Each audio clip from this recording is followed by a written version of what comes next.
Hi use welcome to our channel amazing guy. என்ன அது குழாயில் மெழுகுவர்த்தியை மாட்டி விட்டுட்டு இப்படி ஒரு விஷயத்த பண்ணியிருக்கீங்க? ஓ, இதுதான் புதுவிதமான வாட்டர் ஹீட்டரா? பட் ரொம்ப வித்தியாசமான வாட்டர் ஹீட்டரா இருக்கே. இந்த மாதிரி யோசனைலாம் உங்களுக்கு மட்டும் எங்க இருந்தாயா வருது? மாசுடா மாசுடா Bro, bro, bro, bro, bro.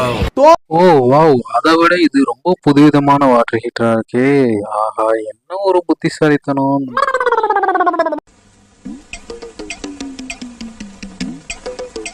ஓ ஸோ சேட். இவர் புதுசாக கடை ஆரம்பிச்சதுலேருந்து ஒரு ஈக்காக கூட எட்டி பார்க்கல போல. அதையும் புல்லுக்கு முடி வெட்டிக்கிருக்காரு. இது நம்ம லிஸ்ட்லயே இல்லையே.